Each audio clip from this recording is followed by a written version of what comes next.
Telangana municipal ఎన్నికలు మున్సిపాలిటీలపై అందరూ చూపు పడింది.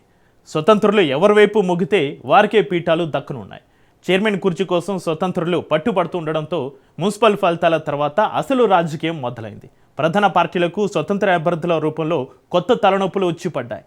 ఆయా మున్సిపాలిటీల్లో తమ పార్టీ అభ్యర్థులు గెలిచినప్పటికీ విజయానికి కావాల్సిన సీట్లు రాకపోవడంతో ఇప్పుడు ఆ పార్టీలకు స్వతంత్రుల మద్దతు అవసరమైంది. ఈ నేపథ్యంలోనే ఇండిపెండెంట్లుగా పోటీ చేసి గెలిచిన వారికి బాగా డిమాండ్ పెరిగింది. దీంతో వాళ్ళు తమకు ఏ పార్టీ అయితే చైర్మన్ పదవి ఇస్తుందో ఆ పార్టీకే మద్దతు తెలుపుతామని గొంతమ్మ కోరికలు కోరుతుండడం పార్టీలకు కొత్త తలనొప్పిగా మారింది.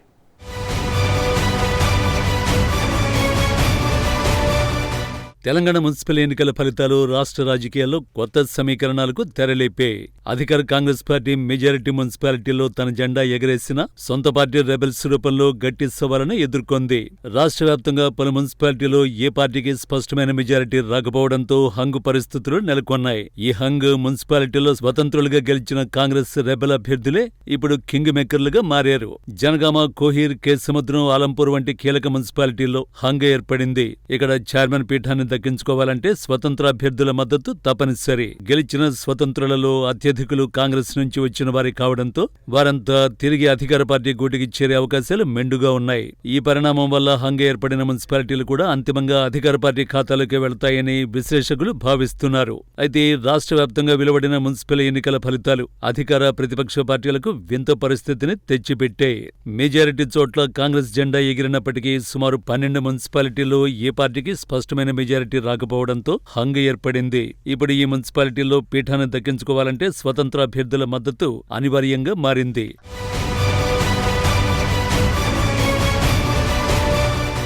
సాధారణంగా గెలిచిన స్వతంత్రులను తమ వైపు తిప్పుకోవడానికి పార్టీలు భారీ ఆఫర్లు ప్రకటిస్తూ ఉంటాయి. కానీ ఈసారి సీన్ రివర్స్ అయింది.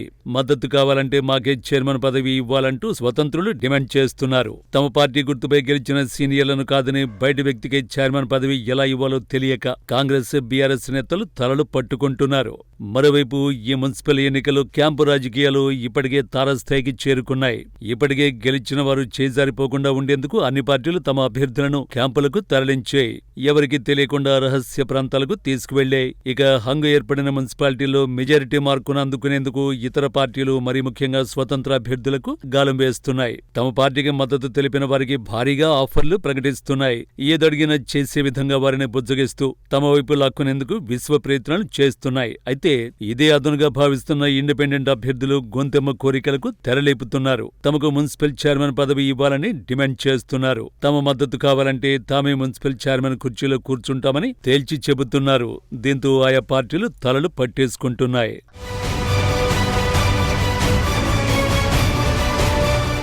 ఎన్ని రోజులు తమ పార్టీ కోసం పనిచేసి తమ పార్టీ గుర్తు మీద ఎన్నికల్లో పోటీ చేసి కౌన్సిలర్లుగా గెలిచిన వారిని కాదని ఇప్పుడు మద్దతు తెలిపిన వ్యక్తికి మున్సిపల్ చైర్మన్ పదవిని ఎలా కట్టబెడతామని అయోమయంలో పడ్డాయి. అభ్యర్థులు చేజారిపోకుండా ఉండేందుకు పార్టీలు ఇప్పటికే క్యాంపు రాజకీయాలకు తెరలేపాయి. గెలిచిన వారిని రహస్య ప్రాంతాలకు తరలిస్తున్నారు. అంతేకాకుండా ఒకవేళ వారికి మున్సిపల్ చైర్మన్ పదవిని అప్పగించినా ఆ తర్వాత తమ పార్టీ నుంచి జంప్ అయితే పరిస్థితి ఏంటి అనేది కూడా ఆలోచన చేస్తున్నాయి. అంతమందిని గెలిపించుకున్న మెజారిటీ మార్కును అందుకోకపోవడంతో ఆయా మున్సిపాలిటీలో బీఆర్ఎస్, కాంగ్రెస్ పార్టీల పరిస్థితి చాలా దారుణంగా మారింది. దాదాపు ఇప్పటి వరకు వెల్లడైన ఫలితాలను బట్టి చూస్తుంటే రాష్ట్ర వ్యాప్తంగా 12 మున్సిపాలిటీల్లో హంగ ఏర్పడింది. దీంతో ఆ మున్సిపాలిటీ పరిధిలో జోరుగా అభ్యర్థులను కొనుగోలు చేసే ప్రయత్నాలు ముమ్మరంగా సాగుతున్నాయి.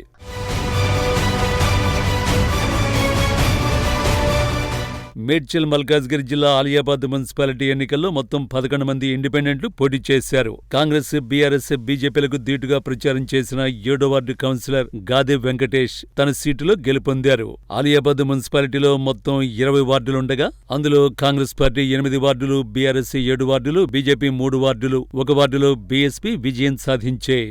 ఎవరికీ స్పష్టమైన మెజారిటీ రాకపోవడంతో స్వతంత్ర అభ్యర్థి మద్దతు కీలకంగా మారింది. దీంతో ఆయనను ఒప్పించేందుకు బీఆర్ఎస్, కాంగ్రెస్ పార్టీలు ప్రయత్నాలు చేయగా మున్సిపల్ చైర్మన్ పదవిని తనకు ఏ పార్టీ ఇస్తే వారికే తాను మద్దతు తెలుపుతానని తేల్చి చెప్పడంతో పార్టీలకు పెద్ద షాక్ తగిలినట్లయింది. మరోవైపు జనగామ మున్సిపాలిటీలోనూ ఇదే రకమైన పరిస్థితి నెలకొంది. జనగామలో కాంగ్రెస్, బీఆర్ఎస్ పార్టీలు సమాన వార్డుల్లో విజయం సాధించగా 15 వార్డులో గెలిచిన స్వతంత్ర అభ్యర్థి మద్దతు 2 పార్టీలకు కీలకంగా మారింది. దీంతో అతని మద్దతు పొందేందుకు ప్రయత్నించిన కాంగ్రెస్, బీఆర్ఎస్లు తమ వాహనాల్లో ఎక్కించుకుని తీసుకువెళ్లేందుకు ఘర్షణకు దిగడంతో అక్కడ ఉద్రిక్తత చెలరేగింది.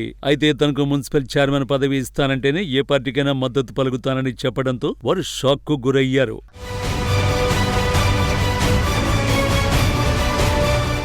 ఒకవేళ భారీ ఆఫర్లు ఇచ్చి స్వతంత్రులకు చైర్మన్ పదవి కట్టబెట్టినా వారు తర్వాత వేరే పార్టీలోకి జంప్ అయితే పరిస్థితి ఏమిటి అన్నది పార్టీల ఆందోళన.